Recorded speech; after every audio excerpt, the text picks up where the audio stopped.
तो क्या हाल है आप सभी के। उम्मीद करते हैं सब बढ़िया होंगे, सब मौज काट रहे होंगे। तो देखिए, भारत के लिए नॉर्थ ईस्ट इंडिया जो है वो बहुत ही ज़्यादा इंपॉर्टेंट है, क्योंकि देखा जाए तो वहाँ पर कई सारे देशों की जो सीमाएं हैं वो मिलती है और भारत के लिए स्ट्रैटेजिकली बहुत ज़्यादा इंपॉर्टेंट है। जैसे कि बांग्लादेश की सीमा वहाँ से मिलती है, म्यांमार की सीमा वहाँ से मिलती है, चाइना की सीमा वहाँ से मिलती है, अरे गलवान वैली जो है वो भी वहीं पर ही आता है।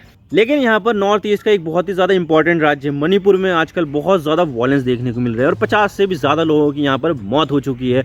और इतने ही नहीं, यहाँ पर लोग अपने बच्चों को स्लीपिंग पिल्स दिला के सुला रहे हैं ताकि बच्चा रात में सोते समय आवाज़ ना करे, जिससे क्या हो कि जो राइटर्स हैं वो यहाँ पर इस घर को आग ना लगा दें। तो क्या है ये पूरा मामला, आज इसके बारे में पूरी डिटेल के साथ बात करते हैं कि ये मणिपुर में वायलेंस क्यों हो रही है और ये क्या है, ये मैती कम्युनिटी और कुकू और नागा कम्युनिटी। आज इसके बारे में पूरी डिटेल के साथ बात करते हैं। लेकिन उससे पहले अगर आप चैनल पर नए हो ना तो चैनल को सब्सक्राइब जरूर कर देना।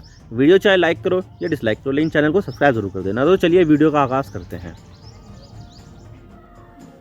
तो बात करते हैं मामला क्या और हम इसके बारे में क्यों बात करें। तो भारत में अक्सर हमें छोटे छोटे मुद्दे पर भी वायलेंस देखने को मिल जाती है और जब मामला नॉर्थ ईस्ट स्टेट्स का होता है तो यहाँ पर एक चिंगारी भी काफ़ी है वायलेंस को भड़काने के लिए। हमने पास में बहुत सारे मामलों में ऐसे देखा है और वहाँ हमने बहुत सारे उग्रवादी समूह भी देखे हैं जो आज भी नॉर्थ ईस्ट में एग्जिस्ट करते हैं। लेकिन हम बात कर रहे हैं मणिपुर की, जो पिछले कुछ दिनों से वायलेंस से जल रहा है और वहाँ पर हमें अब भी छिटपुट घटनाएं देखने को मिल रही है। और इतना ही नहीं, मणिपुर में अब तक 50 से भी ज़्यादा लोगों की मौत हो चुकी है। हथियारबंद लोग यहाँ पर घरों को आग लगा रहे हैं, दुकानों को लूट रहे हैं और जला रहे हैं। और इतना ही नहीं, जो पेरेंट्स हैं वो अपने बच्चों को स्लीपिंग पिल्स देकर सुला रहे हैं ताकि वो रात को कोई आवाज़ ना कर सके, जिससे लोगों को पता ना लग सके कि यहाँ पर लोग जिंदा है। और इस तरह लोग अपनी जान बचा रहे हैं। और ये जो क्लैशेस हो रही है वो ग्रुप्स के बीच में हो रही है, जो इम्फाल और उसके आसपास रहने वाले मैती लोग हैं और मणिपुर के पहाड़ी इलाकों में बसे कुकी और नागा लोग हैं।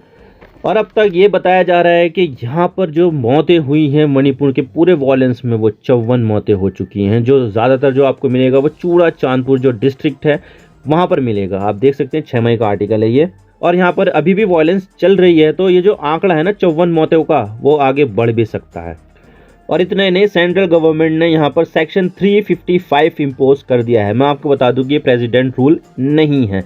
प्रेसिडेंट रूल के लिए 356 को इम्पोज किया जाता है, लेकिन देखा जाए तो केंद्र में और मणिपुर में दोनों में बीजेपी की सरकार है, तो ऐसे में बीजेपी प्रेसिडेंट रूल तो नहीं लगाना चाहती है। और सेक्शन 355 का मतलब है कि यहाँ पर राज्य सरकार वायलेंस को रोकने के लिए फेल हो गई है, जिससे लॉ एंड ऑर्डर की पूरी जिम्मेदारी अब केंद्र सरकार के हाथ में आ गई है। लॉ एंड ऑर्डर को छोड़कर बाकी के जो इंटरनल इशू हैं जो राज्य के अंदर आते हैं वो सब अभी भी राज्य के हाथ में ही है। लेकिन यहाँ पर सेक्शन 355 के जरिए लॉ एंड ऑर्डर की जिम्मेदारी अब केंद्र सरकार ने अपने हाथ में ले ली है। और आप देख सकते हैं कि बहुत सारे यहाँ पर जो अर्धसैनिक बल है और जो असम राइफल्स है वहाँ पर उसको डिप्लॉय किया गया है। और इतना ही नहीं, सरकार ने मणिपुर की सिचुएशन को देखते हुए एक्सट्रीम सिचुएशन में शूट एट साइट के ऑर्डर दे दिए हैं, यानी कि जब कोई एक्सट्रीम सिचुएशन आ जाए तो तब सिक्योरिटी पर्सोनल यहाँ पर गोली भी चला सकते हैं। और इसी शूट एट साइट ऑर्डर के तहत यहाँ पर सिक्योरिटी पर्सोनल ने 3 लोगों को गोली मारकर उनकी जान ले ली है। तो आप देख सकते हैं कि मणिपुर वायलेंस 3 शॉट डेड इन चूड़ा चांदपुर बाय सिक्योरिटी फोर्सेस। तो आप देख सकते हैं कि इस तरह से यहाँ पर शूट एट साइट के ऑर्डर दे दिए गए हैं। और इतना ही नहीं, अब इसकी आंच भारत के दूसरे हिस्सों में भी दिखाई दे रही है, क्योंकि दिल्ली में यहाँ पर मणिपुर की एक कम्युनिटी के लोगों ने मणिपुर की ही दूसरी कम्युनिटी के लोगों पर अटैक करना भी शुरू कर दिया। तो आप सोच सकते हैं कि वायलेंस कितना ज़्यादा खतरनाक हो रहा है, जिससे 54 लोगों की मौत हो गई है। और इतना ही नहीं, मणिपुर के सीएम एन बीरेन सिंह ने लोगों से अपील की है कि वो हिंसा को रोक दे। और इतना ही नहीं, भारत की बॉक्सिंग स्टार मैरी कॉम भी मणिपुर से हैं और मैरी कॉम ने यहाँ पर ये कहा है कि मेरा स्टेट मणिपुर जल रहा है, काइंडली हेल्प। और ऐसा बोलकर मैरी कॉम ने यहाँ पर पीएम मोदी और गृह मंत्री अमित शाह से मदद मांगी है कि यहाँ पर जो वायलेंस हो रहा है इसको प्लीज़ रोक दीजिए। मैं आपको दिखा देता हूँ कि मणिपुर कहाँ पर स्थित है। तो देख सकते हैं आपके, ये है भारत का नॉर्थ ईस्ट का इलाका, नॉर्थ ईस्ट का मैप, जहाँ पर आपको कई सारे स्टेट्स दिखेंगे छोटे छोटे। अरुणाचल प्रदेश भी है, असम भी है, मेघालय भी है, त्रिपुरा, मिजोरम, मणिपुर और नागालैंड। तो यहाँ पर आपको ये 7 राज्य देखने को मिलेंगे, जिसको 7 सिस्टर्स भी कहा जाता है। और इसी में ही आपको यहाँ पर मणिपुर मिलेगा और इसकी राजधानी है इम्फाल, जो इम्फाल वैली में स्थित है। आप देख सकते हैं कि मणिपुर की जो बाउंड्री है वो एक तरफ तो म्यांमार देश से मिलती है, लेकिन 3 तरफ से भारतीय राज्य से मिलती है। जैसे कि नागालैंड से भी इसकी सीमा लगती है, असम से भी लगती है और मिजोरम से भी लगती है। और ये है मणिपुर का मैप, जिसकी राजधानी है इम्फाल। लेकिन इसका जो सबसे बड़ा ज़िला माना जाता है वो है चूड़ा चांदपुर।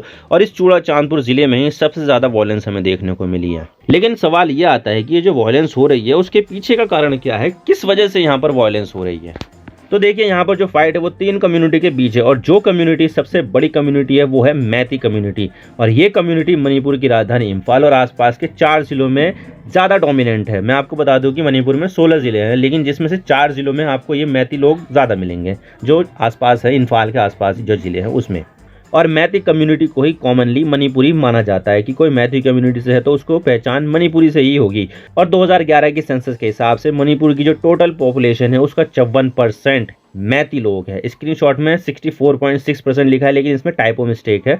तो मैती कम्युनिटी के 54% लोग मणिपुर में हैं, लेकिन ये पूरे मणिपुर राज्य के सिर्फ 10% एरिया में ही रहते हैं और इन्हें नॉन ट्राइबल माना जाता है। और वहीं दूसरी तरफ ट्राइबल लोग जो है, जो मेनली कुकी और नागा ट्राइब से है, इनकी जनसंख्या 40% के आसपास है, लेकिन ये ट्राइबल लोग आपको मणिपुर के 90% एरिया में मिलेंगे। मैती लोगों में ज़्यादातर हिंदू है, लेकिन मैती में 8% मुस्लिम भी है, जबकि नागा और कुकी ये दोनों ट्राइब्स ईसाई है। तो देखा जाए तो मणिपुर में ईसाई और हिंदू की लगभग बराबर पॉपुलेशन मिलेगी, लेकिन मैती कम्युनिटी का जो पॉलिटिकल रिप्रेजेंटेशन है वो ज़्यादा है।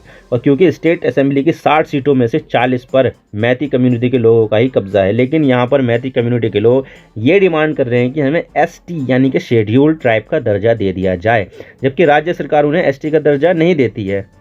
और यहाँ पर मामला वैली और हिल का भी आता है। मैं आपको बता दूं कि वैली 2 पहाड़ों से घिरे मैदानी इलाकों को कहा जाता है, जैसे कि श्रीनगर वैली आप देख सकते हैं, श्रीनगर वैली है, इसके चारों तरफ आपको पहाड़ मिलेंगे, लेकिन बीच में मैदानी इलाका है और उस मैदानी इलाके में ही श्रीनगर आता है।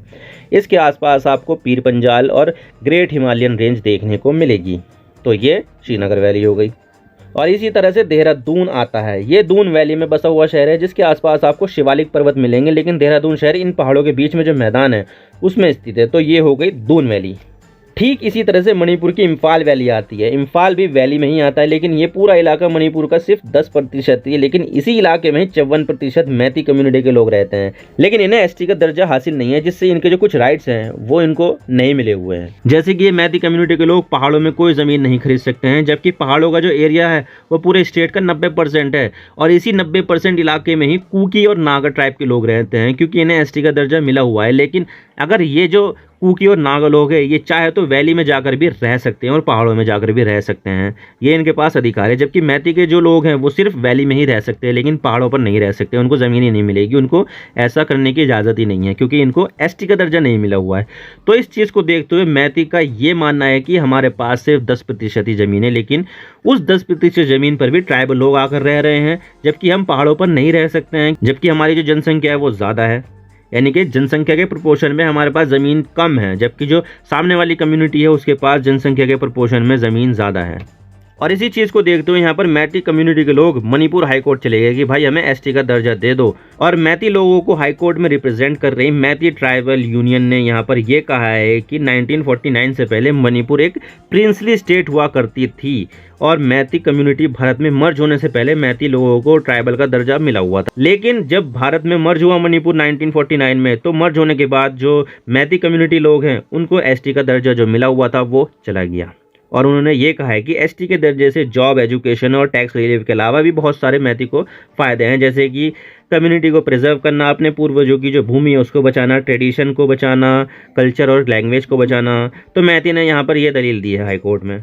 और इन सब चीज़ों को देखते हुए और मैती लोगों को दलील को सुनने के बाद मणिपुर हाईकोर्ट ने 20 अप्रैल को ये आदेश दे दिया स्टेट गवर्नमेंट को कि राज्य सरकार चाहे तो मैती लोगों को ST का दर्जा दे सकती है, और 4 हफ्तों के भीतर अपनी जो रिकमेंडेशन है उसको केंद्र सरकार को भेज सकती है। अब यहाँ पर ये बात गौर करने वाली है कि अभी ना तो सरकार ने और ना ही हाईकोर्ट ने मैती को ST का दर्जा दिया है, बल्कि यहाँ पर सिर्फ कंसीडर करने को कहा है कि आप यहाँ पर मैती कम्युनिटी को ST का दर्जा दे सकते हो, इनको कंसीडर कर सकते हो, लेकिन अभी तक दिया नहीं है। अब ये पूरा मामला मणिपुर सरकार के ऊपर है, लेकिन मणिपुर में 60 सीटों में से 40 सीटें मैती लोगों के पास है। तो यहाँ पर ये जनरल परसेप्शन बन गया है कि अब मैती लोगों को ST का दर्जा मिल जाएगा, क्योंकि विधानसभा में भी मैती लोगों को ही मेजोरिटी है। तो फिर क्या था, कुकी ट्राइब ने यहाँ पर सॉलिडेरिटी मार्च वेडनेसडे को निकाला, 3 मई को निकाला, और अपने गुस्से को जाहिर किया और ये बोला कि ये मैती कम्युनिटी के लोगों के पास पॉलिटिकल पावर भी ज़्यादा है, इनके बिजनेस है, और मैती लोगों की भाषा मणिपुरी को भी यहाँ पर कॉन्स्टिट्यूशन में जगह मिली हुई है, और मैती लोग पहले से ही SC में हैं, OBC में हैं और इन चीज़ों से मैती लोगों को बहुत ही ज़्यादा फ़ायदा है। तो ऐसे में आप ST का दर्जा मैती लोगों को मिलेगा तो ये हमारे अधिकार क्षेत्र में दखल होगा। तो इस तरह से कुकी कम्युनिटी ने 3 मई को मार्च निकाला और इसे all tribal student union Manipur lead कर रहा था, जिसमें कुकी ट्राइब के अलावा नागा ट्राइब भी थी। लेकिन ये 3 मई को अनकंट्रोल हो गया और हमें मणिपुर में वायलेंस देखने को मिला है। अब देखते हैं कि आगे क्या होता है, ये तो वक्त ही बताएगा। लेकिन मैं ये अपील करना चाहता हूँ कि जो भी अफेक्टेड पार्टी है उनको अपने कॉन्स्टिट्यूशनल राइट का इस्तेमाल करना चाहिए और पूरे फॉर्मल प्रोसेस से गुजरना चाहिए। जो उनकी जो डिमांड है उसको स्टेट गवर्नमेंट के सामने रखना चाहिए। उसको स्टेट गवर्नमेंट कंसिडर करे या नहीं, ये देखने वाली बात होगी। तो आई होप आपको सारी बातें समझ में आ गई होगी और वीडियो थोड़ी सी भी पसंद आए तो वीडियो को लाइक कर देना, वरना डिसलाइक कर देना, लेकिन चैनल को सब्सक्राइब जरूर कर देना। आपके एक सब्सक्रिप्शन से हमें आगे कंटेंट बनाने की हिम्मत मिलती है। Thank you for watching. I really appreciate your precious time. God bless you all. Now signing off.